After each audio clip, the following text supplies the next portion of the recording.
Stock market में stability आ गई क्योंकि इंटरनेशनल मार्केट्स भी स्टेबल होना शुरू हो गई।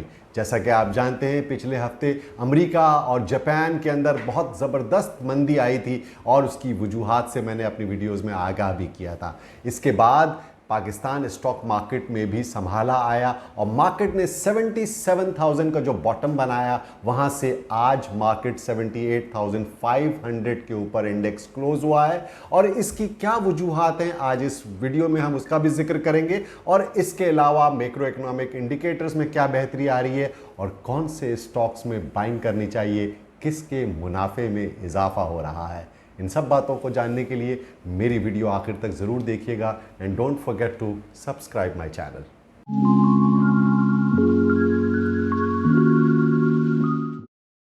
अस्सलाम वालेकुम, मैं हूं शकील अनवर कमाल और हाजिर खिदमत हूं आपके सामने स्टॉक मार्केट का वीकली राउंड अप लेकर के। जैसा कि आप जानते हैं कि लास्ट वीक मार्केट बड़ी इरेटिक और चॉपी मूवमेंट रही बाजार के अंदर। मार्केट ने अपने हायर लेवल से मार्केट कंटिन्यूस गिरती हुई चली आ रही थी। गुज़िश्ता हफ्तों में पॉलिटिकल अनसर्टेनिटी जो इरप्ट हुई थी पाकिस्तान में, उसकी वजह से मार्केट के अंदर बहुत पैनिक नज़र आ रहा था। फिर इसके बाद अमेरिका के अंदर जो है कसाद बाजारी की खबरें गर्म हुई और वहाँ पर बेरोजगारी की शरह में इजाफे की खबरों की वजह से अमेरिकन स्टॉक मार्केट और दुनिया की मार्केटों में मंदी का हमें सामना था। लेकिन पाकिस्तान मार्केट के अंदर भी हमें सेलिंग प्रेशर नज़र आया। बट 77,000 पॉइंट का बॉटम बनाने के बाद मार्केट अब रिकवर करना शुरू हो गई है और आज फ्राइडे को जो क्लोजिंग हुई है 9 अगस्त को 78,500 के ऊपर हुई है। इसमें चंद स्क्रिप्ट्स ने बहुत ज़बरदस्त आउट परफॉर्म किया है, जिसका मैं अपनी व्हाट्सएप ग्रुप के अंदर जो कि प्रीमियम ग्रुप है उसमें इजहार भी करता रहा हूं और उसके बारे में हम अपडेट आपको देते रहे हैं। आइए अब जायज़ा लेते हैं उन वजूहात का जिसकी बुनियाद पर मार्केट में हमें कमबैक नज़र आया और मार्केट अपने लेवल से इम्प्रूव करती हुई नज़र आई। और उसमें जो सबसे अहम वजह ये है वो ये है कि जो last week State Bank of Pakistan का ओपन मार्केट ऑपरेशन ऑक्शन हुआ, उसमें कट ऑफ यील्ड में 50 बेसिस पॉइंट की कमी हुई है और स्टेट बैंक ने जो पैसा रेज किया पाकिस्तानी बैंकों से, उससे ये अंदाज़ा हो रहा है कि इंटरेस्ट रेट में मज़ीद कमी होगी। दूसरी अहम बात, जुलाई के माह में फॉरेन इनफ्लोज जो टी बिल्स में आए हैं वो तकरीबन 175 मिलियन डॉलर के आए हैं, which is a very good sign. इससे पहले भी आप जानते ही हैं कि फिच ने अपनी रेटिंग्स पाकिस्तान के हक़ में पॉजिटिव की है, पाकिस्तान का आउटलुक स्टेबल करार दिया। इसके बाद मार्केट में थोड़ा सा संभाला आना शुरू हुआ और मार्केट आज 78,500 के ऊपर आ गई।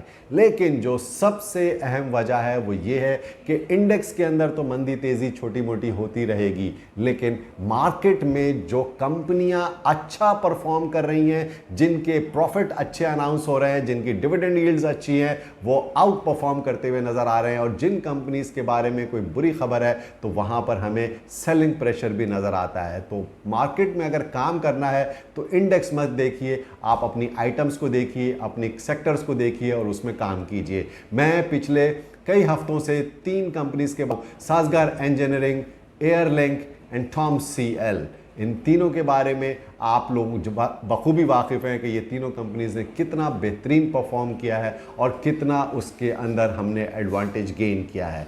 अब आइए इस हफ्ते किन कंपनीज ने बेहतरीन रिजल्ट्स अनाउंस किए हैं। जी, जुलाई के आखिर में और अगस्त की इब्तदा में ही जून एंडिंग के आप जानते हैं कि रिजल्ट्स अनाउंस होना शुरू हो गए और उसमें बैंकों के मुनाफे बड़े ज़बरदस्त आ रहे हैं। बैंक अल हबीब ने तकरीबन 50% उसके मुनाफे में इजाफा हुआ है। इसके अलावा MCB में 14.6% का इजाफा हुआ है, 90% उसने डिविडेंड दिया है। लकी सीमेंट का बहुत होशरुबा मुनाफा आया है और 4 टाइम्स उसके प्रॉफिट एक्सीड कर गए हैं। इसके अलावा पाक टोबैको के मुनाफे में बहुत ज़बरदस्त इजाफा देखने में आ रहा है।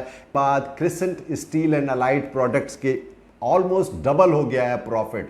तो कंपनीज का मुनाफा इतना ज़बरदस्त है, कॉर्पोरेट अर्निंग्स इतनी अच्छी आ रही हैं, तो मार्केट कैसे गिर सकती है। यही वो चीज़ है जो कि मार्केट को स्ट्रेंथ देती है, क्योंकि लॉन्ग टर्म इन्वेस्टमेंट जब भी आप स्टॉक मार्केट में करते हैं तो वो on the basis of dividend yield करते हैं और कंपनीज की प्रॉफिटेबिलिटी पर करते हैं। हाँ, शॉर्ट टर्म इन्वेस्टमेंट्स के अंदर हमको कैपिटल गेन्स भी होते हैं, लेकिन साथ साथ कैपिटल लॉसेस का भी खतरा रहता है। ओवरऑल मार्केट अच्छा परफॉर्म करती हुई नजर आ रही है और यही एक स्टेबिलिटी की साइन है। अब दो कंपनीज ऐसी हैं जिन्होंने बड़ा ही अजीबोगरीब परफॉर्म किया है। एक कंपनी है जो कि पेनी स्टॉक्स में शुमार किया जाता है, 5 रुपए वाला शेयर था, 3 सवा 3 रुपए पे काम हो रहा था। नवंबर 2023 में मैंने उस कंपनी को 3 सवा 3 रुपए पे बाय कॉल दी थी और कहा था कि इस कंपनी में टर्न अराउंड सिचुएशन नजर आ रही है। और एट दैट टाइम कंपनी का अनाउंसमेंट आया कि यूएई की एक कंपनी $20 मिलियन से ज्यादा इन्वेस्ट करने जा रही है और वो माइनिंग के बिजनेस में जा रहे हैं। That company is Kohinoor spinning mills, yes, कॉसम।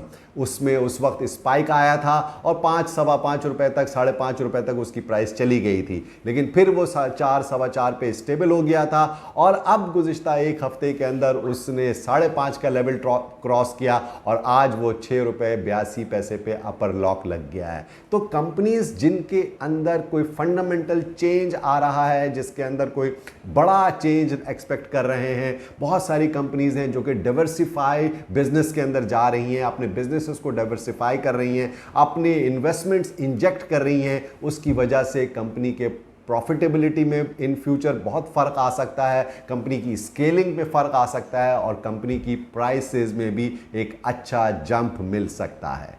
दूसरी और बहुत अहम कंपनी पाकिस्तान स्टॉक एक्सचेंज की है, उसका नाम है मारी पेट्रोलियम। मारी पेट्रोलियम वो कंपनी है पाकिस्तान की जो कि चंद कंपनियों में शुमार होता है जो $बिलियन कंपनीज हैं पाकिस्तान स्टॉक एक्सचेंज की। मां सिवाय 5-6 कंपनियों के जो कि $बिलियन कंपनीज हैं, उसमें मारी पेट्रोलियम $1.5 बिलियन की पेड अप कैपिटल की कंपनी है। It's a huge company of Pakistan.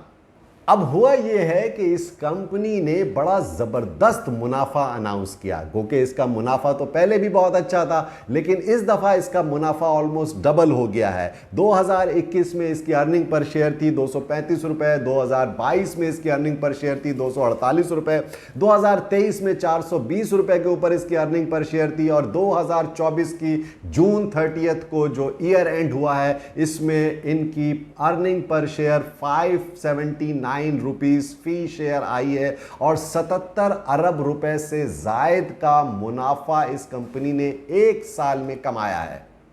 इसका रेट 2800 और 2700 रुपए चल रहा था। इस मुनाफे के अनाउंसमेंट के साथ ही कंपनी ने कुछ handsome dividend and bonus announce किया, जिसके बाद से इस पे अपर लॉक लग रहे हैं। इस कंपनी ने 1340% यानी कि 134 रुपए फी शेयर डिविडेंड दिया। हालांकि ये इंटरिम डिविडेंड भी पहले दे चुका है 980% के हिसाब से, लेकिन साथ साथ इस दफ़ा जो फाइनल कैश डिविडेंड इसने 134 रुपए फी शेयर दिया, उसके साथ बहुत ह्यूज बोनस भी अनाउंस किया। और बोनस कितना अनाउंस किया? 800% पर शेयर, यानी कि जिसके पास एक शेयर है उसको 8 शेयर मजीद मिलेंगे, जिसके पास 100 शेयर हैं उसको 800 शेयर मजीद मिलेंगे, जिसके पास 1000 शेयर हैं उसको 8000 शेयर मजीद मिलेंगे। इस मौके पर एक सवाल पैदा होता है जो कि बहुत सारे स्टूडेंट्स ने और मेरे बहुत सारे सुनने वालों ने सवाल किया कि इसका एक्स डिविडेंड होने के बाद प्राइस क्या खुलेगा। तो भाई सिंपल इसका जवाब ये है कि याद रखिए कि अभी तो इस पे आज अपर लॉक लग गया है, क्योंकि बहुत सारे लोग ये एक्सपेक्ट कर रहे हैं कि यार इतना हैंडसम डिविडेंड दिया, हम 3000 पे या 3144 पे या 3200 पे, 3400 पे, 3600 पे ये खरीद लेते हैं, तो हम डिविडेंड भी ऑन करेंगे और बोनस भी लेंगे, तो भाई उसके बाद ये प्राइस एडजस्टमेंट्स भी होंगी और तकरीबन 350 सवा 300 की रेंज में इसकी प्राइस आ जाएगी एक्स डिविडेंड होने के बाद। मारी पेट्रोलियम नो डाउट पाकिस्तान की बहुत बड़ी कंपनी है, इसका फ्यूचर आउटलुक भी बहुत ज़बरदस्त है। और एक अहम बात मैं बता दूं कि पहली बात तो ये है कि इस भाव के ऊपर भी ये लो पी पे ट्रेड हो रहा है, 5.5 पी के अराउंड इसका शेयर चल रहा है, इसमें अपसाइड पोटेंशियल अभी भी ज़्यादा है। दूसरी अहम बात कि ये कंपनी क्लाउड कंप्यूटिंग और आर्टिफिशियल इंटेलिजेंस के में भी जा रही है और ये कंपनी आईटी बिजनेस में अपने आप को डिवर्सिफिकेशन में जा रही है, आईटी बिजनेस में भी ये कोई सब्सिडरी कंपनी खोलने जा रही है। तो ये आप समझ लीजिए कि इसका फ्यूचर प्रोस्पेक्ट्स क्या हो सकते हैं। इसकी वजह से कुछ साइट की दीगर कंपनियों में बहुत तेजी देखने में आई, खासतौर पर ओजीडीसी में। उसकी वजह यह है कि मारी पेट्रोलियम की जो शेयर होल्डिंग पैटर्न है उसमें 20% शेयर्स ओजीडीसी के पास है मारी के। तो मारी के शेयर्स में तेजी होगी तो ओजीडीसी की बैलेंस शीट बेहतर होगी, उसके मुनाफे में भी बेहतरी आएगी। इसीलिए हम ओजीडीसी के अंदर भी गुज़िश्ता 2 दिनों से तेजी देख रहे हैं। साथ साथ फौजी फाउंडेशन इसका 40% का स्टेक होल्डर है और गवर्नमेंट ऑफ पाकिस्तान 20% से ज़्यादा की इसकी स्टेक होल्डर है। तो ऑब्वियसली गवर्नमेंट ऑफ पाकिस्तान को इससे बहुत ज़्यादा इसके डिविडेंड से और इसके बोनस से फ़ायदा होगा। नेक्स्ट वीक स्टॉक मार्केट का भी इसी रेंज में रहेगी मार्केट, और मार्केट कंपनी की अनाउंसमेंट्स के साथ साथ मार्केट तेज़ी भी होगी और थोड़ा बहुत प्रॉफिट टेकिंग का रुझान भी नज़र आएगा हमें। मगर याद रखिएगा कि पॉलिटिकल फ्रंट के ऊपर अगर कोई इनस्टेबिलिटी की खबर आएगी तो मार्केट उस पर भी रिएक्ट करेगी। लेकिन ओवरऑल मार्केट का ध्यान बुलिश है, पॉजिटिव है। बट मार्केट 78,500 पे आज बंद हुई है। 79,400 के बाद मार्केट का नया चैनल बनेगा। मार्केट के टेक्निकल एनालिसिस और कंपनी वाइज अपडेट के लिए आप मेरे व्हाट्सएप ग्रुप को भी ज्वाइन कर सकते हैं और मेरे चैनल को भी सब्सक्राइब कर लीजिएगा। और इसके अलावा अगर आपको अकाउंट ओपनिंग के सिलसिले में किसी भी किस्म की कोई मदद और असिस्टेंस चाहिए तो दिए हुए नंबरों पर ज़रूर रब्ता कीजिएगा। आप सबका बहुत बहुत शुक्रिया।